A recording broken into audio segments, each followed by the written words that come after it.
Good morning, good afternoon, or good night, everyone watching this video. I am back again today with another video discussing my thoughts on the brand new Spider-Man movie, Spider-Man Across the Spider-Verse. Now, I just got out of the theatre from watching it for the second time. I watched it on June 1st, came out early in my cinema, thankfully, and I watched it today too. So, I figured I'd get my thoughts out on it. Just wanted to get it fresh, hot off the press. Now, I just want to say this movie is absolutely the best Spider-Man movie, period. Now that might be controversial, especially considering the fact that I thought Spider-Man Into the Spider-Verse before this was the best Spider-Man movie, which means now both of them I think are better than any other Spider-Man movie. I think they're incredible. Just focusing on Across the Spider-Verse for now, it is honestly such a big step up from Into the Spider-Verse, which is ridiculous, because Into the Spider-Verse was already the best Spider-Man movie in my opinion, and now Across the Spider-Verse came in and knocked it out of the park in my opinion. Everything about it's incredible. One thing I want to highlight is my favourite part of the movie personally was the art style. Felt so fluid and like freeform kinda. Like, I really love how they didn't feel confined to, like, the sort of standard Spider-Verse style of visuals. Not that the first movie, because it did mainly take place in Miles' universe, it was very consistent for the most part. It was absolutely beautiful and gorgeous, but it was consistent. Across the Spider-Verse really feels so freeform, especially, spoilers, the part where Gwen Stacy returns to her house and talks to her dad. Like, the colours constantly shifting, like, to the blues, the different shades of blues and pinks and purples, etc. It was absolutely gorgeous, and it was something that I didn't know how to feel about exactly on my first go around. I didn't hate it, of course, but I didn't know how to feel about it. But the second go around, just watching it again, it's beautiful. It's spectacular. So obviously I'm unscripted, so I'm kind of rambling. I apologise for that, but it's just incredible. One thing I really wasn't expecting was how long we spend in not Miles's, how long we spent in Gwen's universe at the beginning, and I love that because I don't know what it is about the scene. The scene's really good. The whole beginning before we switch back to Miles' universe. But there's something about it that just works really, really well. Like the way it's placed before Miles's. It feels like it gives everything else after it an extra punch, as opposed to if we went through the Miles stuff and then before Gwen would show up, we cut to Gwen's universe and do that. I really like the twist on the introductions, like the let's do this one last time kind of thing. I really like the twist they did in that, really throughout this movie. Although that does bring me to my the one scene in this movie I don't like. Not even don't like, the one scene in this movie that I felt iffy about was the scene, obviously spoilers again, where Spider-Man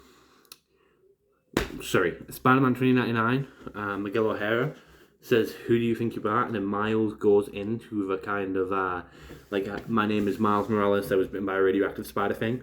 That scene, to me, and this is just my personal opinion, felt slightly forced and a little bit, like, just wrong. It didn't feel like it should have been there.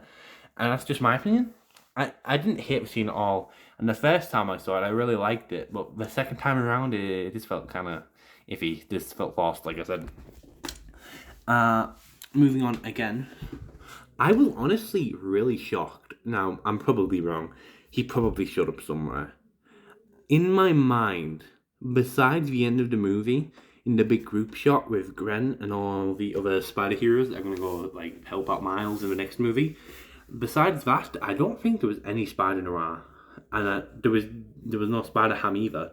We got a Penny Parker cameo in the scene where we also get a spectacular Spider-Man cameo.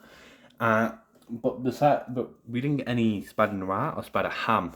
And honestly, I respect that. I respect that they didn't feel the need to just cram in the exact same characters as in the first one. I respect the...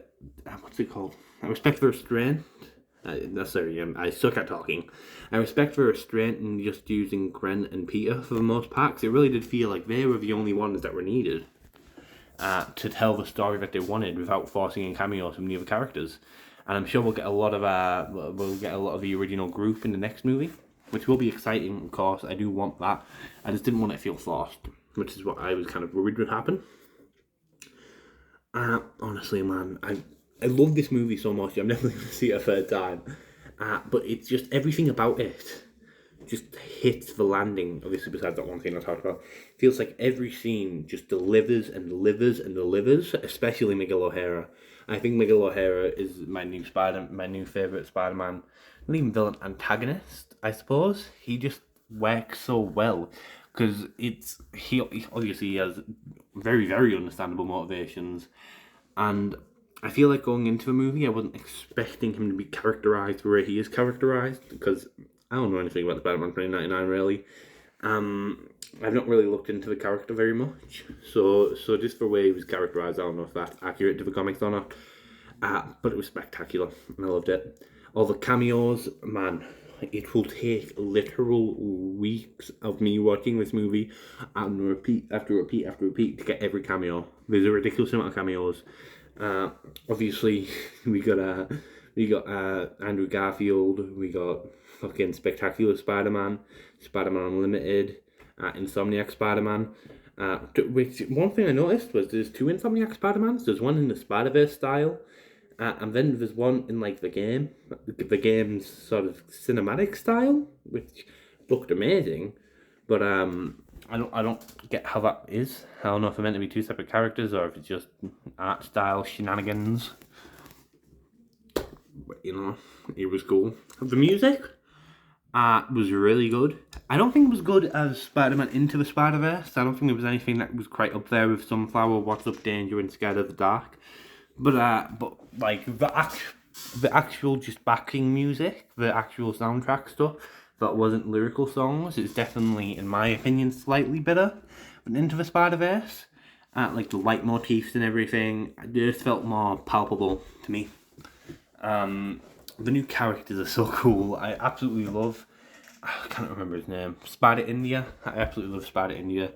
Fucking Hobie Brown is one of my new favourite Spider-Man characters. He was absolutely amazing in the movie. I adore him. It was really fun. I didn't really know how to feel about the VR chick who was eating fucking Fritos. She wasn't bad, but just seemed a little bit iffy. I hope we get something better with her in the next movie. That might appeal to me slightly more. Man, it was so good. Movie is ridiculous. The Spot, I loved the Spot so far in this movie, and I'm really excited to see where we go with him in the next movie. With him obviously being a lot more serious throughout most of the movie, and I'm wondering how they close out that plot. I haven't been this excited for a sequel to a movie since, well, this movie. But I haven't been this excited in a while, and I cannot wait to see where they go. Obviously, it's not that long. It's only 300 days until we get to the next one. So, can't complain too much about cliffhanger. But, you know, we'll see. Anyway, if you guys enjoyed the video, leave it a like, subscribe. Come back for more. I make videos quite often. See you later.